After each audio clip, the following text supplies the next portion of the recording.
Hello, my friends, as we welcome you back to another episode of Voices in the Game. We are so happy you all are along with us, and I am so excited to begin our episode with our guest today. He is a gentleman that I got to know a little bit during my year broadcasting high school sports in Wyoming. He is the radio play-by-play announcer for Wyoming football and Wyoming men's basketball. He is Mr. Keith Kelly. Keith, how are you doing, my friend? I am so excited to begin our interview, and it's so great to see you again.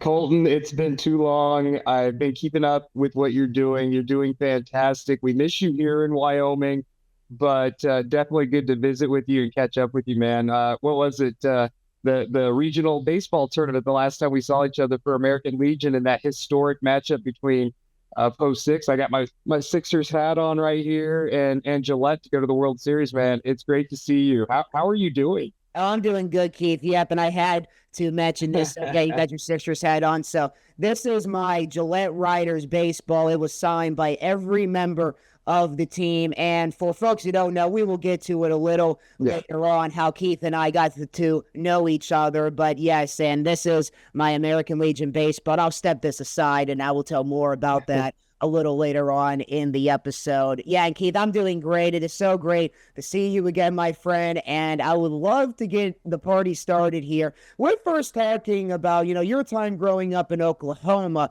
Where did the inspiration first come for you, Keith, to wanting to be a sportscaster? Wow, that's a great question. I would watch baseball games as a kid in the summertime, obviously when you're not in school or not playing baseball. I was a big St. Louis Cardinals fan, but all we got to really watch daily were the Cubs on WGN or the Braves on TBS. And kind of like some people back then, some kids, you would turn the sound down and just practice doing games and stuff like that as a kid. But I'd say my real inspiration, we would go to high school football games in Pryor, Oklahoma, but in Tulsa on KRMG, they had a high school football scoreboard show every night. So when we went on the road, we would listen to that show on the way home. And his name was Night Train Lane. He was the public address announcer at Booker T. Washington High School, but he would do this show and they would call in. I called in once and I got hooked, and I was calling in a prior high school recap score and everything like that. And it was so cool to do something like that and just be on the radio. And I got hooked. He'd always say, "Hey, my good buddy Keith and Pryor, how'd those Tigers do last night tonight?" And I'd have the stats and everything and the scoring recap. That was probably my first real introduction to wanting to do something in broadcast. And you were able to continue that passion into graduating from Oklahoma State with their phenomenal broadcasting department there. So what were some of the biggest things, Keith, that you learned during your time at Oklahoma State that really helped you advance your career into what it is today? So we had a class. It wasn't a class. It was more of a group. They called it sports practicum. And I still remember our teacher, our professor, John Katzis. We always called him John W. Katzis because that's when President Bush got elected. It was W, right? I don't know why we did that. We just called him W. Katzis, me and this group. But we got to do play-by-play of Oklahoma State football and basketball games. We get to do a half because there were so many people in this group. Each got to do a half. Somebody got to do like a quarter of play-by-play, a quarter of color commentating and stuff like that. And so that was the main thing I took. Yeah, you did all the classes to graduate, but then this wasn't even for credit. I mean, this was just, we recorded into a tape recorder and we got to critique ourselves the next Wednesday or something like that. And so that was really a lot of fun. We also had a campus radio station. I got to do like DJ stuff and trying to see if people were listening to your station. You draw calls out, and I got them every once in a while. But you're being a DJ. That wasn't a sports broadcast. You're just being a DJ at that time. But I actually used one of my clips for my resume tape for my first job. Oklahoma and Oklahoma State were playing. It was the year OU won the national championship in 2000. and OU hung on to beat Oklahoma State 12-7. And I have Tatum Bell's touchdown run against the Sooners that year as my resume tape. And a little backstory, yes, it goes against everything. I'm a big Oklahoma fan. I was not an OSU fan. I'm an OU fan, but went to Oklahoma State. How was that? So what? Yeah. Really? So you were a diehard Sooner fan, and you went to Oklahoma State. How was that like with the transition when you went to school like that? Most of my friends were cool about it. They give me crap about it, but it was okay. And there I wasn't the only one there that was like that. So again, a little backstory. I was initially going to go to OU as a meteorology student. I was going to get into meteorology, not to like be on TV or anything, but just as, kind of a scientist type deal, be a meteorologist at like a National Weather Service or something like that. That was initially what I was wanting to do. And then I was enrolled, all that stuff, and just didn't materialize. So I went to Oklahoma State. I tell people I was tired of doing math and science, and I wanted to have a real passion for sports broadcasting. So it worked out, I think. Oh yes, I believe it did too. And moving on to your first job after you graduated from Oklahoma State, and you made the jump to Chadron, Nebraska, when you were working at KCSR. So, what were some of the biggest lessons that you learned during your time there, and how was that like breaking into the business when you first started out? It was interesting. I loved my time in Chadron. I was the news and sports director, so I had to do news as well. It was not my passion, but I learned how to gather news, going to school board meetings, going to city council meetings, and following a police scanner and doing some of those things, being on conference calls with senators and congressmen like Tom Osborne, former Nebraska coach, all that kind of stuff. So you it's just something you need to do if you want to get into this business. You might have to do something you necessarily don't have a great passion for. And I didn't have a passion for news, but I learned about it. Ironically, one of my first things that I covered was 9/11. It was 2 months into my job, basically, and 9/11 happened. I didn't have to cover it, but it was going on, and it was such a national story. It took over a local angle as well because uh, you just had so many things coming out of left field, and we were just on the air all day with that because people needed to know what was going on, and we were, just trying to read AP copy and stuff like that on the air. But it was a long day, and that was a vivid memory. But as far as sports go, I still remember my first game. The Shattering Cardinals went to Torrington to play the Blazers down there at Wiseman Field. And, first game, you're setting up your equipment, making sure it's okay. It was a disaster. I was so bad at it. And, I'm probably making it out worse, but there was somebody when I left Shadron said, we didn't know if you were going to last because that first broadcast wasn't very good. And I go, I get it. It wasn't, but I got better and better as we went on. I think there were a lot of nerves as well to do it. But I got better and better, and I had a great time. Had a great family that kind of adopted me there. Being an OU fan in Nebraska is definitely interesting, but we all got along.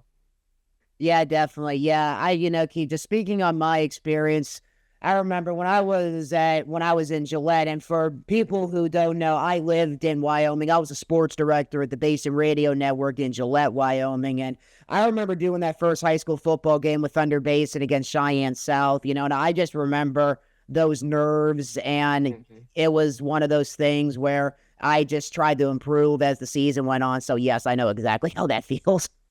I still get nervous doing Wyoming games, and now this is my third full season, fourth total and I still get nervous when we get our countdowns because you're prepared, you can do this, but it's a good nervous. I think if you didn't get nervous, maybe there'd be something wrong with you, but you just want to put on the best broadcast and most entertaining broadcast as possible because that's part of it. I mean, it is. You need to be entertaining as well as painting the picture and doing all the factual stuff as well. Yes, most definitely, Keith. And moving on to your time now, how this opportunity came. When did you Mhm. first gain the opportunity to move to Cheyenne? And if you remember, what were your thoughts about Wyoming, the state in general, before you took the position? I think like a lot of people, I was really young. What was I? 2003. So I was 25 years old, really young. And you think Cheyenne, okay, how's this going to be? How long am I going to be here? Denver's right down the road, right? And you're always looking for that next move up. And the minute I got to KFBC, it felt like home. Um, Started a family not too long after. You meet. I met my first wife there. Now I'm on my second marriage now, but met my first wife, started a family, and you do that sort of thing, and your priorities change from advancing your career to, all right, let's make this work, and raise our kids and all that kind of stuff. So priorities definitely changed, but it was a good opportunity. I had a chance to work with some great people. My boss, David H. Montgomery, you got to know him very Yes, I well. got to know Dave. He's a fixture in the state. I mean, he really is. And around the region, people know him, and he's been a really, really great boss. Reese Monaco was the sports director, and I eventually took over for him when he left to do something else, and then he came back and became the news director. And Robert Gagliardi was the newspaper writer. We all did the show together, and I didn't do much of the show early on. I was mainly just, play by play for the high schools. I'd be on the show every once in a while, but it would have been four of us in the same room. So when Dave left or Robert left or somebody, I would fill in and do that. Then I kind of took over in 2004 and did the show, and I've been hosting it ever since. And we have a statewide news network, the Cowboy State News Network, which I know you're familiar with. I write and produce and edit sportscasts for that, plus locally, and still do high school football play by play. I don't do as much basketball because there's just so much Wyoming basketball now. It's hard to do the high schools. But doing high school football, I did the East Sheridan game last week. Then went to Boulder Saturday and did the Wyoming Colorado game. So it's a lot, but it's a lot of fun. I wouldn't change it. How was the East Sheridan game, Keith, against the two top? Well, I mean, for anyone who doesn't know, two top teams in the state, absolutely unstoppable. The one season I was there in 22. Sheridan beat Cheyenne East 27-20. It was 1 versus 2. Top two offenses, top two defenses. I mean, it was fantastic. I mean, it lived up to the billing. Holton, as you know, like you said, they're the top two teams. Sheridan won their 47th straight game that night. Their last loss was in September. Still going on when I was there. Yeah. September of 24 in Cheyenne against East was their last loss. Almost 4 years to the day right now. That is unreal. I remember I had the Thunder Basin game against Sheridan. Thunder Basin was this close to taking it into overtime. And I remember that streak. I was wondering if it was still alive, and it still is. I can't believe that. That is unbelievable. I know they have Coles. I know at the time they had Colson Kuhn, who's at Montana State now, and it's like that is absolutely unbelievable.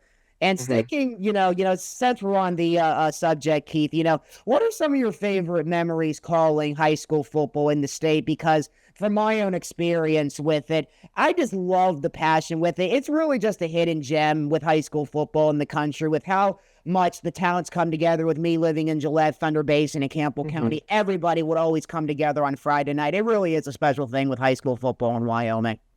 I've got a few of them. I think the first one I remember was 2005 when the state championship games were still held on home fields, not at War Memorial Stadium. They were on home fields of the better seeded team. And it was the first time East and Central played for a state championship. And Brick Sigelski was the head coach of the Indians. And they were 500 team at best, but they were kind of like a team of destiny. His sister had passed away earlier in the year, and they just kind of got hot at the right time. East was the better team, but Central got them in the state championship game. And I just remember the game so vividly because nobody expected it, and it was just a lot of fun. But seeing some of the talent go through Cheyenne High School's James Johnson, who's had a great NBA career. He played for the Indiana Pacers this year on that team that played in the NBA Finals. He's from Cheyenne.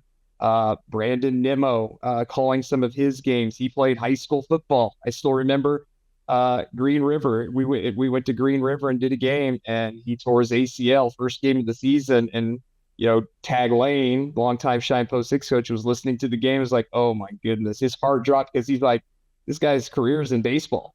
I mean, and we know how good Brandon Nimmo's good, but he tore his ACL that first game of the year and was back for the baseball season and everything. Those are good ones.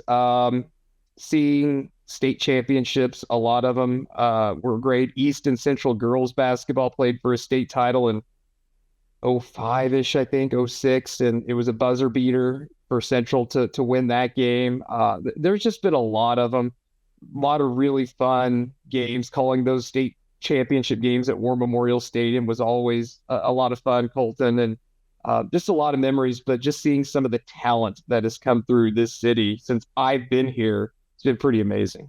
Yeah, and another thing too, Keith, is also calling high school basketball. One of my, the list of my favorite memories is being in Casper, calling the state championships when the Thunder Basin girls had that run to the state title. So what are some of your favorite memories, Keith, calling high school basketball in Cheyenne? Basketball. Okay, I love the state basketball tournament. I love Event Center Fridays and Saturdays for 4A state basketball.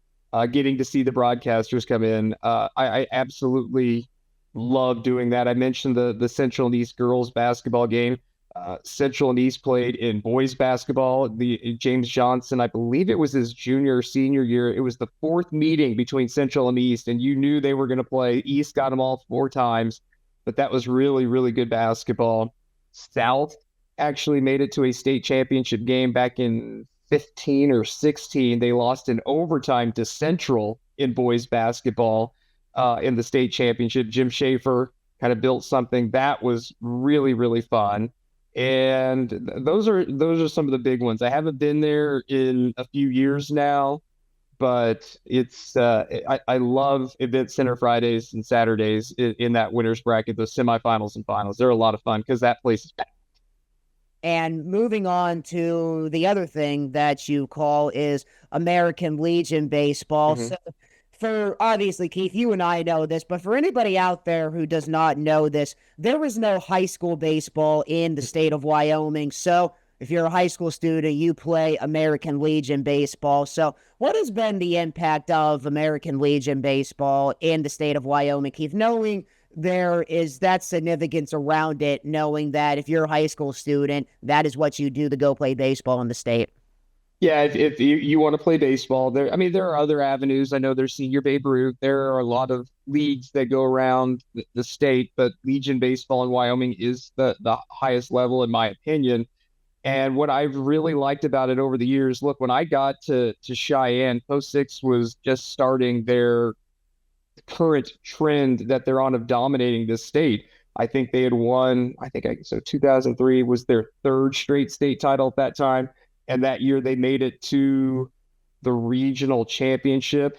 And at that time, no Wyoming team had ever made it to an American Legion World Series. Since then, we know that's changed because when Post 6 and Gillette played for that regional championship, somebody was going to make history, and it was Cheyenne, and they ended up getting to the American Legion World Series semifinals. What I've really liked about it is the commitment Gillette has made, because what Nate Perleyberg has done has been tremendous. And I still remember that first state championship they won in 2008 to break that string. It was in Gillette, and you could just feel it. I mean, the fans were ready, and they knew it. And they won that winners bracket final game 6-4. Somebody might correct me. And then Post 6 had to come through the losers bracket and play Gillette again in the championship. This is when it was true double elimination and not this modified stuff. And you just knew that championship game, it was electric. And I think they 10-runned them. And this is back when you had to go 9 innings. You played 9-inning games, and it was electric. That was an electric atmosphere. It didn't go Cheyenne's way, but Cheyenne is still the preeminent team in Wyoming. But Gillette is good. Sheridan has gotten better. Casper has gotten better. And I think everybody wants to be that post six program and emulate what they've done. And it's made baseball in the state so much better. Indeed, Keith. Yeah, and so going back to something that I want to show our viewers on our, if you're listening on our YouTube broadcast, if you're listening on Spotify and Apple Podcasts, make sure to go to our YouTube channel to have a look at this. So I would imagine that your favorite memory is that game, like we talked about. Oh, it's great. 2023, you and I were there. So this is a baseball that was signed by everybody for the 2023 Gillette Rough Riders Northwest Regional Tournament. They were the runner-ups in the tournament, losing the Cheyenne Sixers in that phenomenal game. And you know, when I left Wyoming, and Nate Perleyberg, a gentleman who I absolutely love to death, he gifted me this baseball when I left Gillette.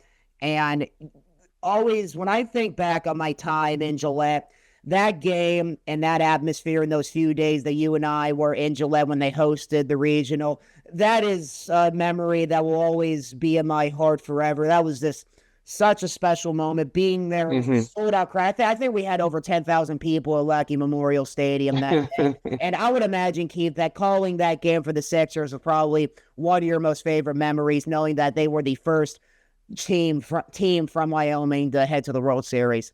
Yeah, and the year before they were so close. They were in the championship and lost to had to beat Idaho Falls, the two-time defending World Series champs. They had to beat them twice, got them the first time, and then lost in extra innings in the second game. So they were so close the year before, and then to do it against their chief rival Gillette, oh, it was great. I talked to Tag Lane this past summer when his son Ty, the manager for Post Six at the time, was inducted into the Hall of Fame, Wyoming American Legion Baseball Hall of Fame, along with Cheyenne Post Six president Phil Maggard, and of course former commissioner of Wyoming Legion Baseball Cody Beers. It was a pretty good ceremony in Cheyenne at the state tournament this past summer. But I saw Tag, he's like, I still remember watching that and seeing the replay, and it just gives me chills hearing that call because it was history. We got to witness history. We knew it was going to happen one way or another, whoever won. We got to witness history and a Wyoming team go to the World Series. Oh, it was great. It was that is one of my best memories of being. It was awesome. And moving on, Keith, to what we talked about a little bit earlier with your sports talk show, Sports Zone. What are some of your favorite memories hosting the show? And do you have any funny memories with it being live radio? Oh my goodness. Oh yeah. I mean, it's live radio, doing a live talk show. I never thought I would like doing that, but it is a lot of fun. We're serious, but you got to be entertained. Like I said, it's all about being entertaining and captivating your audience and drawing them in and having conversations. There were a few times where some questionable words were said, not by me, but by David H. It was me, Dave, and Robert Gagliardi. We're talking about an incident where we call him Gags. Robert Gagliardi, he was Gags at that point. A bull snake was slithering up upon him and his dog, and it scared him. And then we ventured on to something else, and it turned into Monty saying, "I'm going to grab that bull snake and put it in your effing car trunk," or something like that on the air. And I'm like, dude, what are you doing, Dave? And yeah, it was, we don't have a dump button and everything like that, but people were just laughing. Let's see, some of the guests we have on, we've had some good guests, like Mike Aruzione's been on our show. I don't know if you know him. He had the game-winning goal. Yeah, the game-winning goal in the Do You Believe in Miracles? He's been on our show before. He was the captain of that team. Yeah. A lot of cool guests over the years. Now I do the show with Jeremiah Jonke. He's now the sports editor, the Wyoming Tribune Eagle, and WYO Sports. So yeah, we do 2 hours. It used to be a 3-hour show. We do 2 hours, 4 to 6, and just have a lot of fun. I love doing that show.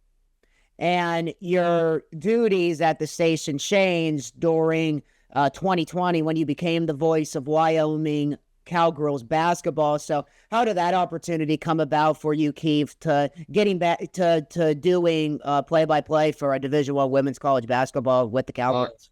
it was so much fun to be able to do that. And then that first year to be able to call a Mountain West championship, even though it was COVID, right? I mean, it was the COVID year. And just, sometimes you got to be in the right place at the right time. And I you just chalk it up to dumb luck sometimes. I've worked hard at what I do, and to be noticed by Learfield, to be able to have them have the trust in me to be able to do that sort of thing was great. And I loved that opportunity so much, and to call Mount West Championship and go to the NCAA tournament.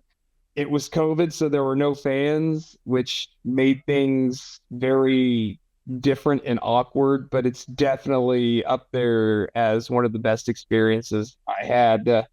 Calling games in Las Vegas at the Mount West tournament, you're usually on the floor. We were up in a suite a long ways away from everybody, even though there's no fans or anything like that. And we had this deal it was on Twitter. We put it up. So in the suite, there was all sorts of like food still in there, even though nobody had been in there, but it was all like expired food. Nobody cleaned out. And there was this mayonnaise in there. And this became like the quote unquote good luck charm for the Cowgirls. The expired mayo that I kept in the same booth the whole time. Obviously, nobody's eating it or anything. It was just up there in a mayonnaise tube. And that was kind of for some fans on Twitter, they're like rally mayo, or feeling the mayo or something like that. It just kind of became kind of this odd deal up there. But yeah, COVID was an interesting time, man, to do games and everything. How was it like calling that NCAA tournament game against UCLA with it still being the COVID era? So again, we were in a suite, right? There were some fans there, like family got to go to the games. Texas was just kind of opening up. We got to go out and do some things, go to restaurants, so that was cool. But as far as the game goes, to call an NCAA tournament game, it was just different, right? The atmosphere was different. We were at the Irwin Center at that time. It was still there in Austin. And we stayed in Austin. The team was in San Antonio, so they had to bus down. But we were just right down the road there in Austin, but we were in a corner, not directly on a side or anything. It was in a corner calling this game against UCLA. They were really, really good. That UCLA team, really, really good. It's up there. I wish it was under different circumstances. You could have had a better atmosphere, but it's cool. The Cowgirl is a great experience for Cowgirl basketball to be in the NCAA tournament. Were there any challenges, I assume, having to call it from that tough angle in the corner? Not really. The biggest challenge was trying to get on the air on time, because with all the restrictions of getting into the arena, you had to wait for the previous game to be done and the team to exit the facility. And we're looking at I was like, I'm on the phone with Learfield and my engineers. I was like, hey, they're not letting us in. I can't get hooked up. I don't know when we're going to be able to go on the air, because the restrictions. And I was like, there's nothing I can do. That was the hardest part. I was like, so I had maybe 7 minutes to get everything situated and set up and able to get it going, but it was definitely a process. And moving on to what you're doing now, being the radio play-by-play announcer for Wyoming football and men's basketball, what are some of your favorite memories in the 3 years you have been the voice of Wyoming football and basketball? And are there any particular games on both sides that stand out to you? My first game was a lot of nerves, right? It was Boise State towards the end of November. Cowboys were big underdogs. Boise State was pretty good and looked like they were going to lose. Boise was just running out the clock, and there was a fumble, and it was picked up by, Keith, who is it? I was It's watching on the that tip of my game. tongue. I was Yeah. I was at Basin at the time. I was home back in Pittsburgh for Thanksgiving, but I remember watching it at that time. I remember I jumped off my couch. I was like, "Oh my goodness, they actually might pull off the upset." Yeah, Speed Goggles is his nickname, and his actual name's I can't believe I missed because it's gonna hit me here in a second. And I thought he was gonna return it for a touchdown, and they were gonna win the game that way. And then the first play, I can remember people telling me they were in their cars listening, and they had to stop and park again and sprint back in only to see an interception on the very next play, and they lost the game. That was cool. Going to the first bowl game was really cool. I called some buzzer beaters in basketball. The CSU comeback where Wyoming was down by 11 points with like a minute to go, and they rallied to tie the game up and beat Colorado State in overtime definitely sticks out to me. There have been a few other buzzer beaters for Wyoming. I remember Aquel Cott hit that shot they called him Big Shot Cott, and he hit two buzzer beaters that year. Last year, there was Obi Agman hit a buzzer beater to beat Fresno State at home. So there have been a few buzzer beaters. The 9-win season for Wyoming football, going to Texas to call a game at Texas was something I'll remember, even though I just don't like the University of Texas being an OU guy. That made my blood boil being there, but still, it was cool to be. It was cool to be there. Just this past weekend, seeing Colorado close and personal, and watching Ralphie run. That's one of the greatest traditions in college football. And just the home atmosphere, beating Texas Tech to open up 23 in double overtime, that big upset, going 7-0 at home, and seeing the atmosphere at War Memorial Stadium. Wyoming has the best fans in the Mountain West Conference, and it's not the biggest fan base, but they're the best fan base, and it's really not even close. They're so passionate for their Cowboys. Um, it's just too many to name. I know I rattled off a few right there, and I'm probably missing a few as well. Yeah, Keith, for that Texas Tech game, that was literally like a few weeks after I left Gillette, but I was still in Gillette at the time. And I remember I went to Deadwood with a friend before, like in the middle of the game, because I never saw Deadwood and I wanted to see it before I Mhm. left. I remember Beautiful area. I love Deadwood. I got home. I turned the TV on because me and my friend Mike, we were listening to you on the way home, and I remember I turned on the TV, and I remember when the Cowboys won that game, and I remember I put my phone on immediately, and I wanted to hear your call. Yes, and that's something I remember. That was a lot of fun. It was a great game. Yes. And how was that way for you, Keith, preparing for games? Because I know it's a lot of work when you do prepare for your football and basketball broadcasts. Oh boy, it's a great question because I got basically this time of year I got two full-time jobs, right? I have my KFBC job, and I'm loyal to that place because that's my job, right? That's my year-round job. And I take both so seriously, but I got to get my KFBC job done first, and then if I have time at the station, I'll start to put my spotting boards together for football, and like maybe a Tuesday if I get a depth chart or something like that.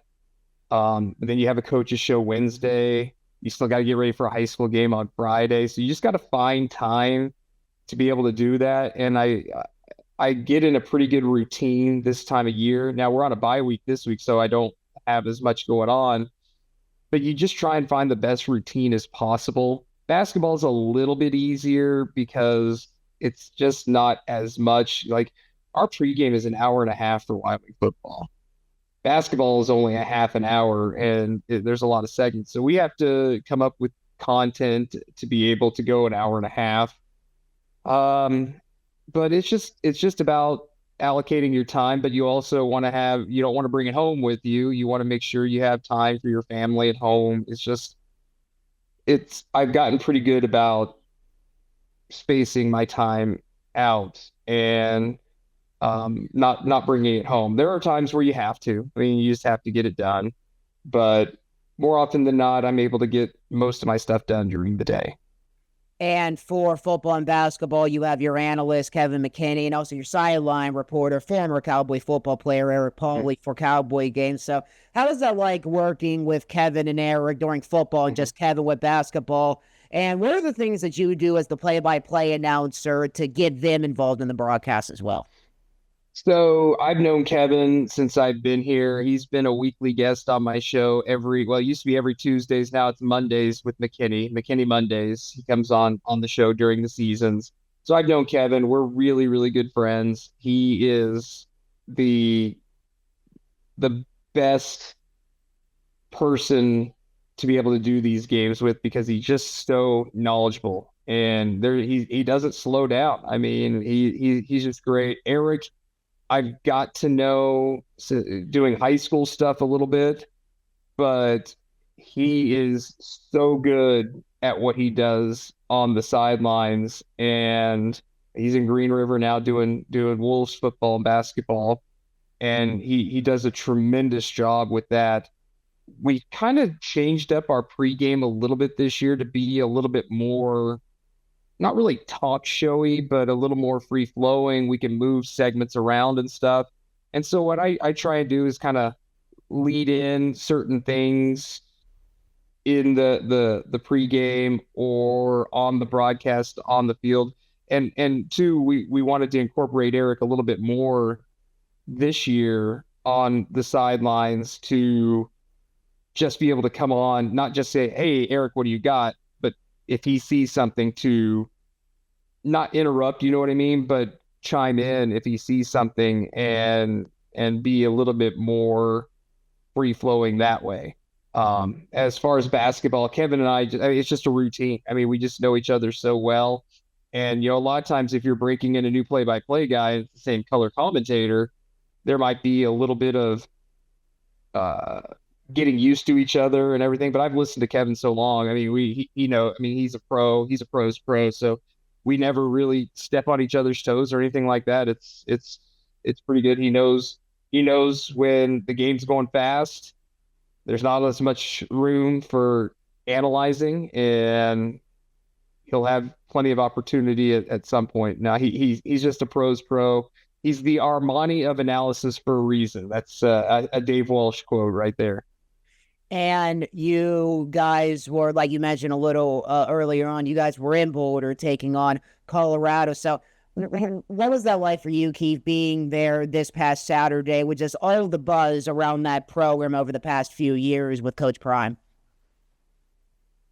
It was interesting. I'd only been to Folsom Field one other time, and that was back in 2001. I attended the Nebraska-Colorado game down there in Boulder with family that I hung out with in Chadron, and it's changed a lot. I don't get too wrapped up in the CU football program. I think it's a lot of hype for not a lot of return. I mean, he's done a lot to bring interest back to Colorado football, but are they really that good? I mean, they were impressive Saturday night. Uh, his message is great. I love his faith-based part of it. He seems to be very grounded in that aspect. And, Jay Savell even mentioned that he likes the message and incorporates his faith-based part of it. But as far as the Colorado, I wasn't, it's hard for me because I wasn't a Colorado guy back when I was growing up in the 80s with Mac, Bill McCartney, and how he built that program up and everything. He's never been a big CU guy. He just never been. I respect Nebraska programs and stuff like that. Never got behind CU for some reason, but it was cool being there. The one thing that shocked me, there's been a lot of money pumped into that facility at Folsom Field, and you can see it and how much it's changed. But the press box was so old, and I came away very unimpressed with the press box area. Like Wyoming's new press box is tremendous, the one that they just redid. But even before it, it was better than what CU's is currently. And they just obviously their priorities are the other things and not updating that side of it. And I get it; it's fine. that's what they want to do. But kudos to Wyoming for realizing the importance of the media and having a very good facility for them to work in, because that wasn't the case in Colorado. I was very unimpressed with it, but whatever. I mean, I'm being picky maybe at this point. Do you have a favorite road press box keep that you have been at with all the games you called on the road for Wyoming football? I really liked Akron's this past year. Akron's was a really cool facility. I mean, Boise's is really nice. Boise State's really nice football facility. I'm excited to see what San Diego State's is all about, their new Snapdragon Stadium there. We get to go there in beginning of November. CSU's was really nice and new, but I didn't like the the windows, like the frames are in your way, like they're so thick. You have to look around windows and the frames and stuff to see what's going on, and you can't really see it. It's super nice. Like the new stadium is super nice, but the the delivery of looking outside and stuff makes it really, really hard. Texas's was interesting. It was nice, but it was old still. They hadn't done any updating to it. Trying to think of other ones. I really liked the bowl game at Arizona. That was nice. Their facility was really nice for the Arizona Bowls. So yeah, those are a few. The San Jose State's was kind of cool because I'm not gonna say it was nice, but it was just kind of cool because it was open air, like completely open air. But it was like a garage door you had to open up. It was this is an aluminum garage door you kind of had to open up, and but once it did, I mean, it's so beautiful in San Jose. Usually, you don't have to worry about weather a bunch of times. If you did have bad weather, though, it was going to be a challenge because it's open air. I mean, it is open to everything. And you cannot talk about Wyoming football, Keith, without mentioning the name Josh Allen. Of course, his number 17 is going to be retired coming up in November. So what has been the impact that Josh has had on the program with all the success that he has had in the NFL with the Bills? I mean, it's unmeasured, right? I mean, they did the study about the economic impact, the free advertising dollars that the University of Wyoming got from his time, even just that last year at Wyoming with everybody wanted to see Josh Allen. I mean, that was the big deal. And even now, there's that partnership with the Bills and University of Wyoming. We've seen it on broadcasts and things like that. And social media posts. It's so cool.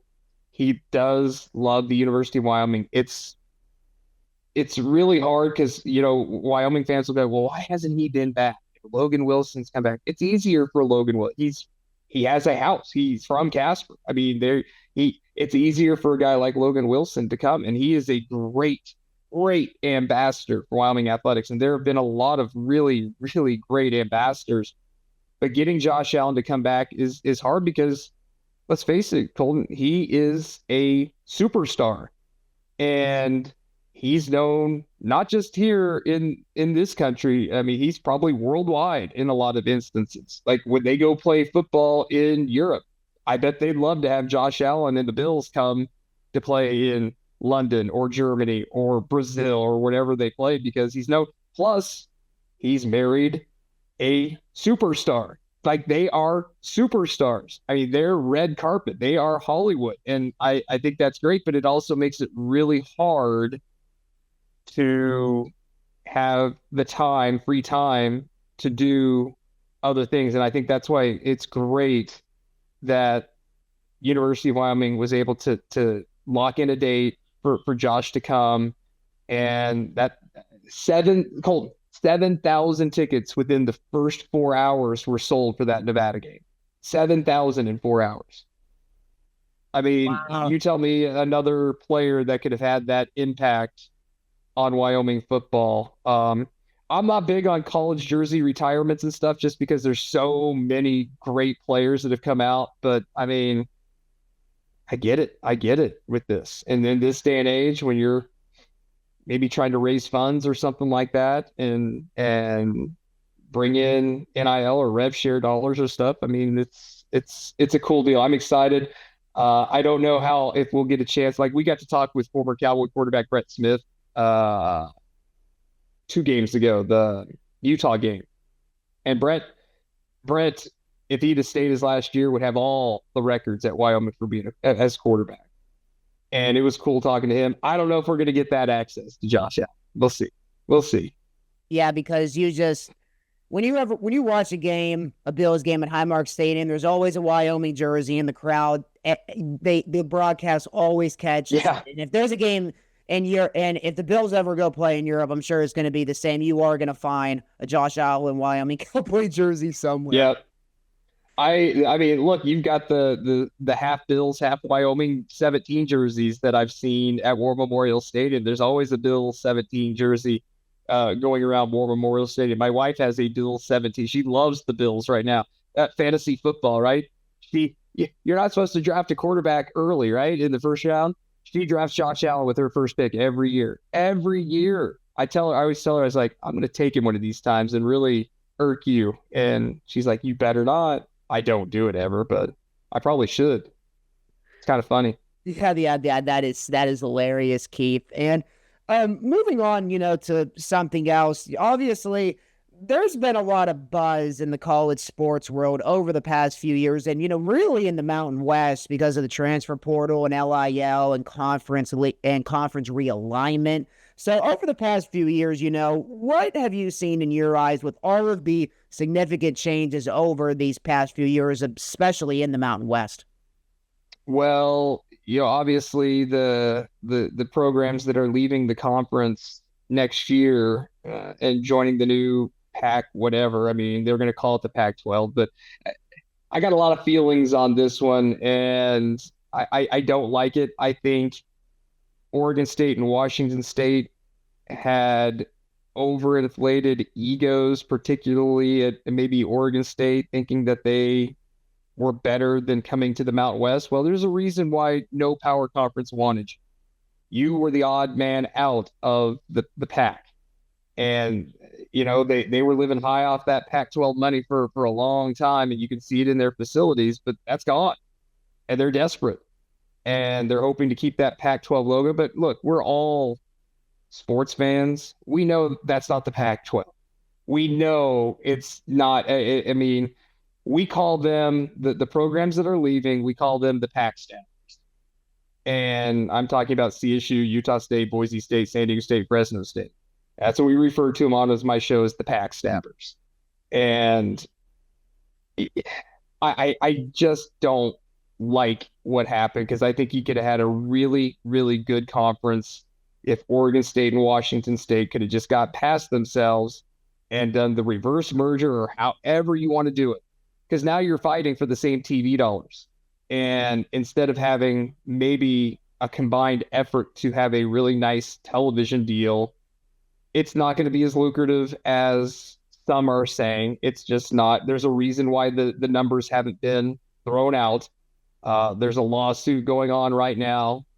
They don't want to pay any of those poaching fees or exit fees, and we'll see what happens. I mean, I think there's a motion to dismiss from the Mountain West. We'll see what happens. I doubt it probably goes to that.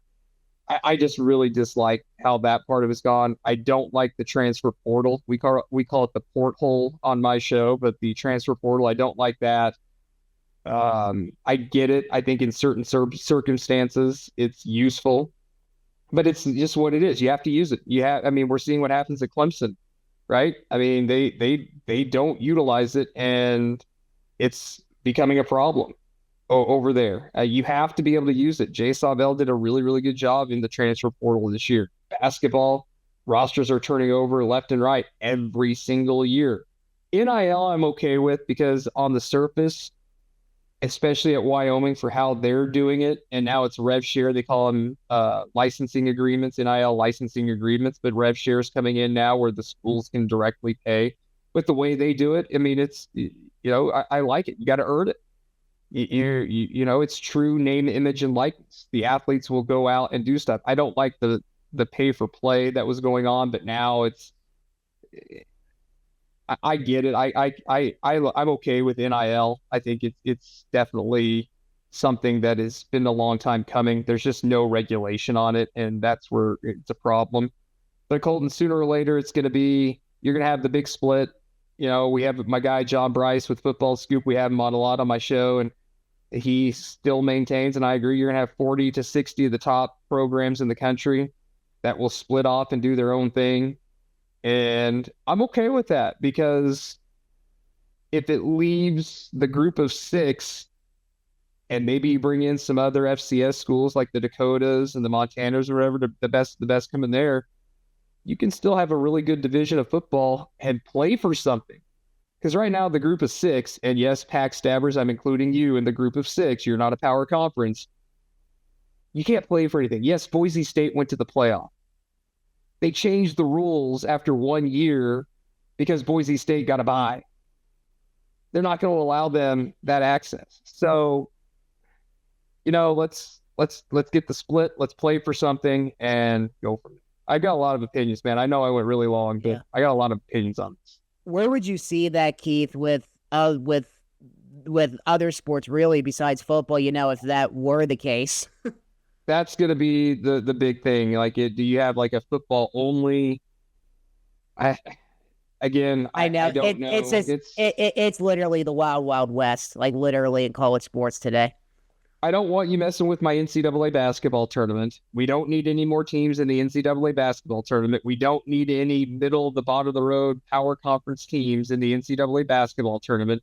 Just because you can get 14 teams into the tournament in one league doesn't mean you should get 14 teams in for one league, because there's a lot of really, really good mid-majors that I'd rather see than, I don't know, some bottom-dwelling team that went 6-14 in their conference, yet has a tough schedule because that's all they do is play conference games. I don't want to see that. Don't mess with my NCAA tournament. Don't mess with the College World Series. Don't mess with the Women's College World Series. Don't mess with the volleyball tournament. Let's leave that as is. Let's get football straightened out and go from there. Yes, I 1000% agree with you on that, Keith, because especially with March Madness, you always look forward to spring as a sports fan for one reason, and that is to sit on your couch for 12 plus hours a day for 3 weeks to watch March Madness. I 1000% agree with you there, my friend. Dude, and you don't even know the half of it, because when we were growing up, we didn't get every single game on TV. Like, it was just CBS and that was it. And you just looked forward to a live look-in every once in a while, because you'd get 4 games. That's it. I mean, and that was hard. But you always appreciated your teachers that would bring in the TV and let you watch March Madness, the NCAA tournament in your class. Usually it was the history teacher that doubled as a coach, right? We got to do that. But nowadays, we have it so easy, because you've got CBS, TBS, TNT, and True TV. You get to see every single game. And heck, I got my YouTube TV going on. I got the 4-box, the multi-view going, man. You don't miss anything. We're spoiled right now. Yes, we are. And a few more questions for you, Keith. And you mentioned him a little while ago, but you can also talk about Wyoming broadcasting without mentioning guys like Dave Walsh and Kirk Gowdy. So I know you had a chance to work with Dave. What are some of the biggest lessons that you learned from Dave? And did you ever get a chance to interact with Kirk Gowdy as well? Not Kurt Gowdy. David H. Montgomery worked for Kurt Gowdy in his production business, so I hear stories about Kurt. Can't forget about Larry Bergaleffi. Larry was a voice of the Cowboys as well, and was a fixture. The press box was named after the Larry Bergaleffi press box. I didn't have really many interactions with Larry. Met him a couple times, but Dave I met quite a few times. And one of the things I took away from listening to Dave was less is more. And I mean that by, when I first started, I tried to get every possible detail of a play in, and you just run out of time. And what he was so good at was painting the picture, but he didn't have to tell the whole story, but you still knew exactly what was going on the play. And the other thing with Dave was, I mean, the voice. His voice was. There are a few voices that you hear. Dave Walsh is one. I go back to Colorado. Mark Johnson at Colorado's been doing it for 20 years. His voice is synonymous with CU football right now. Um, those voices that are just so iconic, and Dave is one of them. I mean, his voice was so good, but that's what it took out of him. I mean, look, I am not going to emulate Dave Walsh's voice. I'm not. I'm Keith Kelly, right? I have my own voice and my own way, but the less is more. Not trying to fit everything into where you're talking a million miles a minute and you just slow down and paint the picture, but not tell every little thing that's going on play. You don't have to tell everything. You just have to get the nuts and bolts of it. And that's what I took out from Dave. And finally, for you, Keith, what advice do you have for anybody who has an interest in joining us in the sports industry? I mean, just get involved, right? There are so many opportunities for young men and women to do their own thing now, right? I mean, what you're doing, Colton, with this podcast and how you left Wyoming not really knowing what was going to be next. I still remember that conversation, but you made it work, and you get in and find work and do work, because there are so many streaming options. There's so many people looking for play-by-play or to do your own podcast. Just get out there and put something, as I say, put it on tape, because that's what we used to do. I don't know what it is now. Probably before that was put it on a reel or something like that. But get something out there, get your foot in the door. I worked at KCSR in Shadron, Nebraska for 2 years, and yes, it was a job. I got paid for it, but even if you don't get paid for it, right? Get out there and get something out there. And that's the biggest thing. You just have to get out there, be interesting, be creative, be entertaining. That's another big one.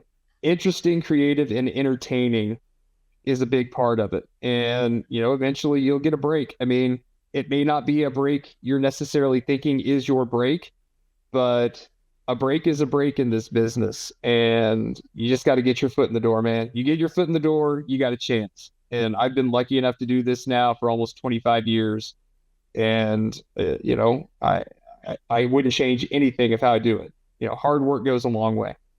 Keith, thank you so much for coming on, my friend. It was so great to catch up, and it was an honor for me to get to know you in my short time I was in Gillette, because my time in Wyoming will always hold a special place in my heart. The 13 months I was out there, I really have been. I'm happy that you were able to come on now, because it's been almost 2 years since I moved back to Pittsburgh from my time in Gillette. And it's something that it will always hold a special place in my heart. And I'm so glad that we got to know each other during that time we were broadcasting the Northwest Regional 2 years ago. So thank you so much for coming on, my friend. It was so great to catch up, and I am really hoping that our paths will be able to cross for us to interact in person again. Well, Colton, I was more than happy to do this. I'm glad we got to make it work. I know we've been talking for a few weeks now since the beginning of the football season to make it work. And yeah, it was so cool to be part of that Northwest Regional with you for a few days up in Gillette. And you got my number. Whatever you need, man, holler at me, and we'll talk. Thank you so much for the invite, man. Keep up the good work.